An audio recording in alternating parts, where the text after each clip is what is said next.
बस फिजा, कुछ नहीं बचा। एक पाक साफ किरदार ही तो बचा था। आज उसे भी उसने तार तार करने की धमकी दी। खोने को कुछ नहीं रहा।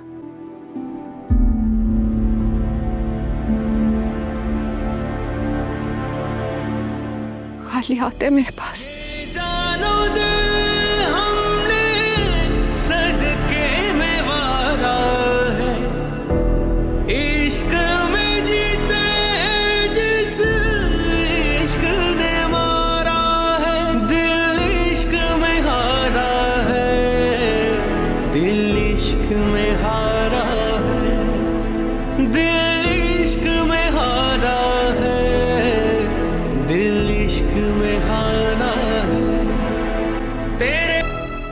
क्या सच है क्या झूठ है, हम किस किस को यकीन दिलाएंगे। तुम परेशान मत हो। ऐसी भी कोई अंधेर नगरी नहीं चल रही कि जिसका जो दिल चाहेगा वो कहेगा। मैं मां हूं, कैसे परेशान नहीं हूं। इतनी मुश्किलों से मेरी बच्ची संभली थी, ये मनहूस फिर आ गया। 2 दिन बाद कोर्ट में पहली पेशी है। वकील ने कहा है कि 1-2 पेशियों में खुला मिल जाएगी इंशाल्लाह। अल्लाह करे ऐसा ही हो।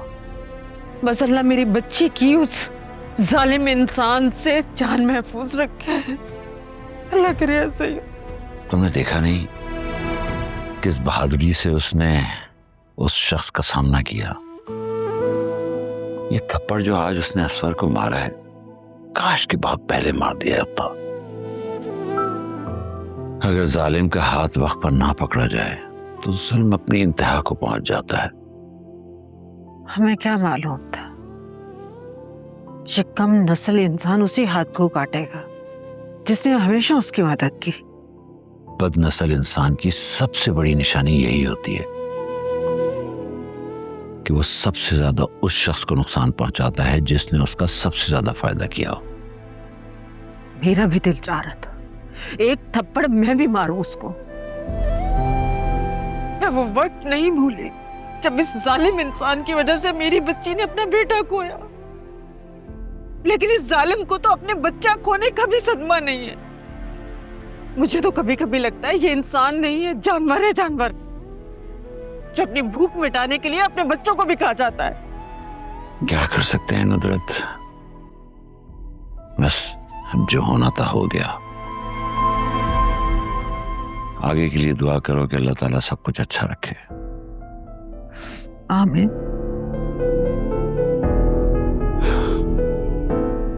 मैं आता हूं।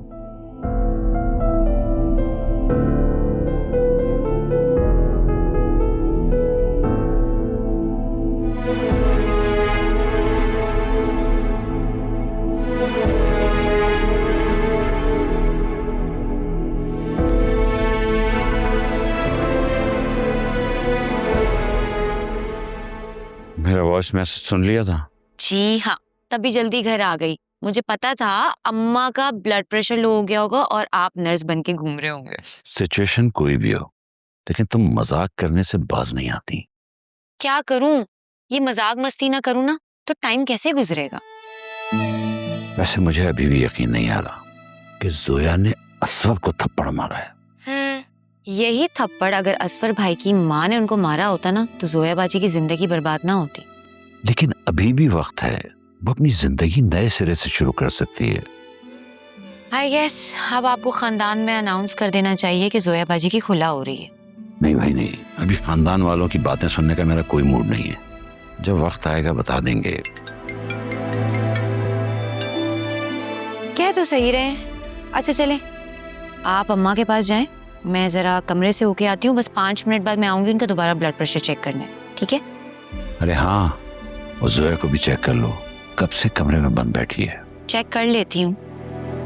लेकिन बाबा, असफर भाई कितने घटिया आदमी है। हमें ना उनसे अलर्ट रहना चाहिए। यकीनन वो कोई ना कोई घटियापन दोबारा दिखाएंगे। हाँ, कह तो तुम ठीक रही हो। वैसे तुम्हारे ख्याल में क्या करना चाहिए? ये किसकी कॉल आ रही है बार बार जो तुम काट रही हो? न्यूजीलैंड से आ रही है। फिर तो बहुत जरूरी है, उठाओ उसको।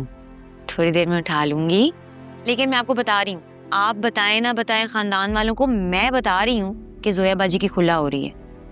अभी तो पता चलेगा कि कौन अच्छा है कौन बुरा। जो खानदानी होंगे वो हमारा साथ देंगे, वरना क्या? वरना कुछ नहीं।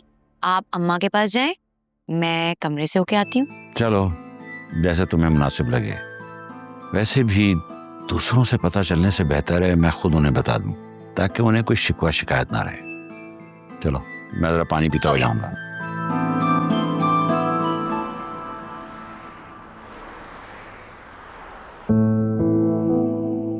अम्मा बता रही थी घर में बड़ा ड्रामा लगा है। मुझे तो अपनी जिंदगी ड्रामे से कम नहीं लगती। आप टेंशन क्यों लेती हैं जोया बाजी, हम हैं ना आपके साथ। और अगर उस घटिया आदमी ने कोई घटियापन दिखाने की कोशिश की ना, तो सीधा मैं पुलिस में कॉल कर दूंगी। जब थाने में जाएगा ना अंदर और पड़ेंगे उसको 2 जूते, तब सारी अकल ठिकाने आ जाएगी उसकी। घटिया आदमी बेटी के सामने अपनी बीवी के किरदार पर इल्जाम लगाएगा। ढीठ इंसान, ऐसे मर्दों को तो ना पैदा होते ही मर जाना चाहिए। हाँ? तुम्हें पता है, आज मुझे एहसास हुआ कि मैंने उसके साथ जिंदगी गुजारकर कितनी बड़ी गलती की।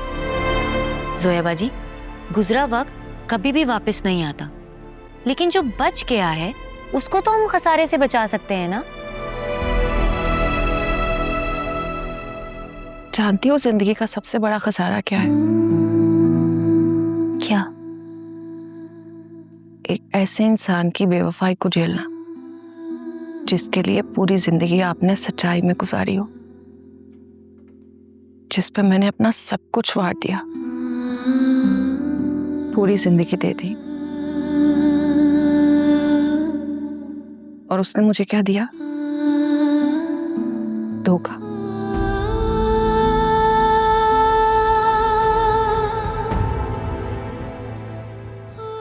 इतना घटिया खुदगर्ज इंसान। अगर इंसान कोई जानवर भी पाले ना, तो उससे भी उनसियत हो जाती है।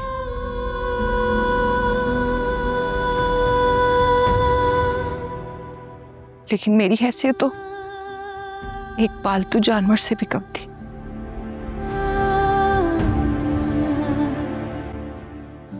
मैं एक पालतू जानवर से भी बुरी थी। मैं इतनी बुरी थी कि मेरे साथ ये सब कुछ हुआ। जोया बाजी, आप खुद को अंडर एस्टिमेट क्यों कर रही हैं? मुझे लगता है खसारा सिर्फ तब होता है जब इंसान अपनी पहचान खो दे। आपने तो अपनी पहचान दोबारा पा ली है। आपने उस इंसान को आईना दिखाया है, आपने बिल्कुल ठीक किया है। और झूठे इंसान से रिश्ता तोड़ना कमजोरी नहीं, बहुत हिम्मत की बात है। मुझे तो एक बात समझ में नहीं आती है कि वालिदैन तरबियत के नाम पर अपनी औलाद के साथ, अपनी बेटी के साथ जुल्म क्यों करते हैं। क्या कहते हैं? जुल्म को सब्र का नाम दे देते हैं, अपना हक छोड़कर मुस्कुरा देने को शुक्र का नाम दे देते हैं।